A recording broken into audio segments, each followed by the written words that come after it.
Hello, friends. I am Chevee. Welcome to my shed. How are you today? How's life in your world? How's things where you are? Hope it's fantastic. Everything here is great. Very simple question. Do you boycott things? Curious.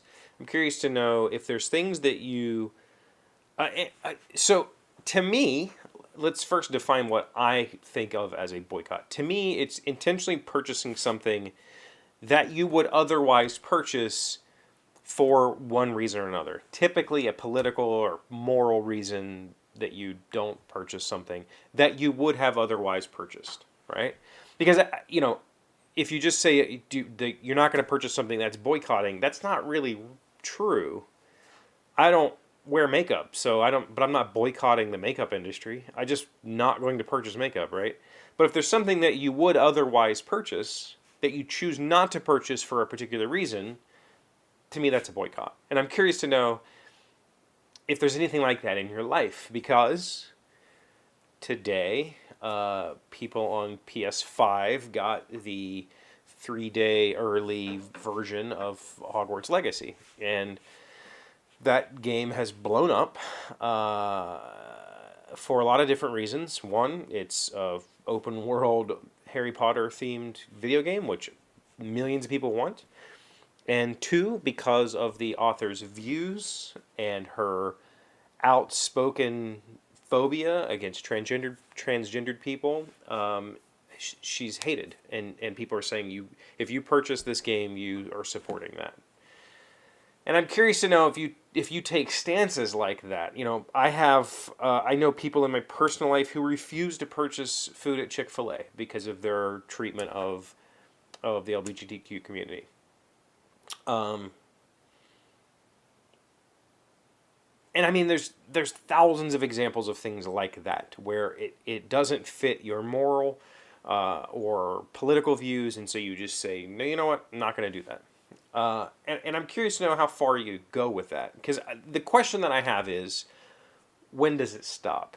We ended up having a discussion in particular about Hogwarts Legacy yesterday in a Discord channel that I'm a member of, that was a very civil, very nice discussion with lots of different viewpoints.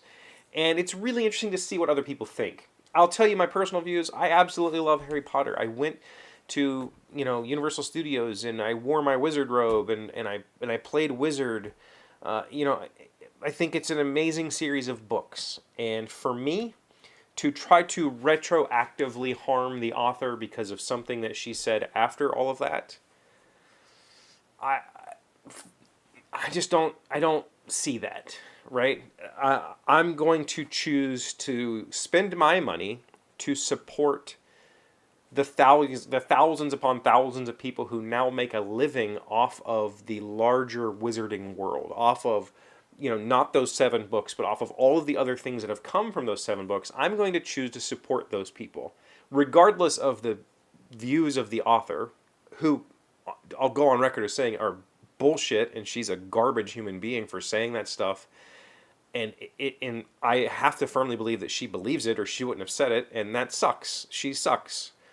But the wizarding world as a whole is not her anymore. It's not her thing. It's our thing. We've owned it. When I went to Universal Studios wearing my wizard robe with my wand and cast spells with kids and had an amazing time pretending to be in Harry Potter's universe, that had absolutely nothing to do with her. Like, that, absolutely nothing at all. That was us, those people in that park experiencing our joy together. So I'm going to choose to support that, because I think that it gives a lot of people an escape from real world stuff. The other part of the discussion I had was, like the Chick-fil-A example. At what point do you stop digging, right? Because I honestly feel that if I chose to only purchase products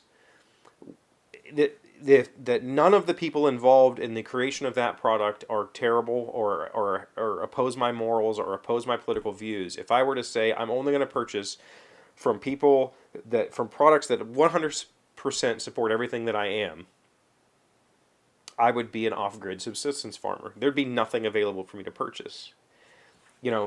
I purchased a grinder this was like probably 90% of the things in my home, this was produced in China. Does this mean I support the Chinese regime? No, it doesn't at all.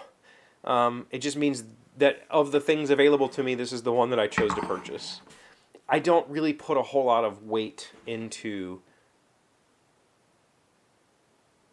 who created the thing, who's profiting from my, purchase of the thing. That conversation doesn't enter my mindset very often. It does sometimes. There are things that I will not buy because I don't appreciate the views. And when I say that, that's mostly going to be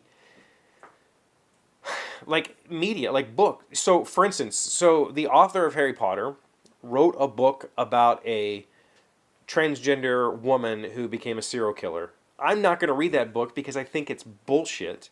And I think that she is, demonizing a segment that is seriously, socially put out. And I would never read that. Like that, yes, so I'm boycotting that. Because I love reading, but I'm not going to read that. There are, I would say, if I really had to put a list together, there's dozens of thoughts that I've had like that, where I'm not going to support this thing because X. I'll give you some examples. There are people in the board game industry that I do not appreciate their companies, and I will not purchase from them because I don't want to support their company. I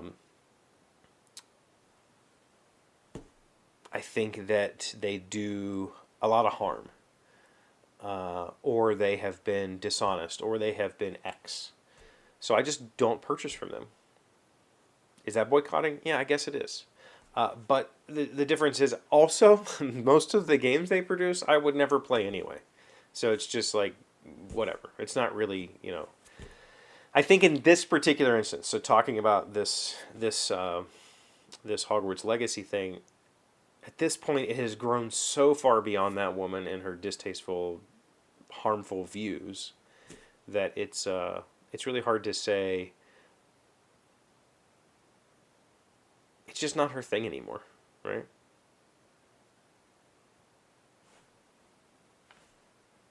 At all. It's our thing now. And I think that's very powerful.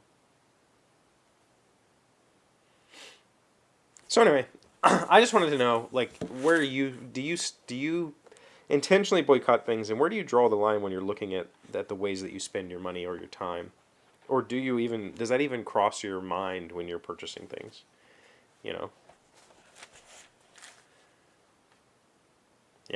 Let me know in the comments. Thank you for being here as always. Thank you for liking, commenting, subscribing, being amazing friends and wonderful people. I really appreciate you. And I'll see you again tomorrow. Today's word you should know to sound smart is pied-à-terre. It's a noun meaning a second home or apartment, usually small, used as a place to stay for short trips to the location in lieu of renting a hotel room. We are amazed that Allison and her family could survive in a pied-à-terre containing just 2,500 square feet. Pied-à-terre. P-I-E-D-A-T-E-R-R-E. That's about the size of my house.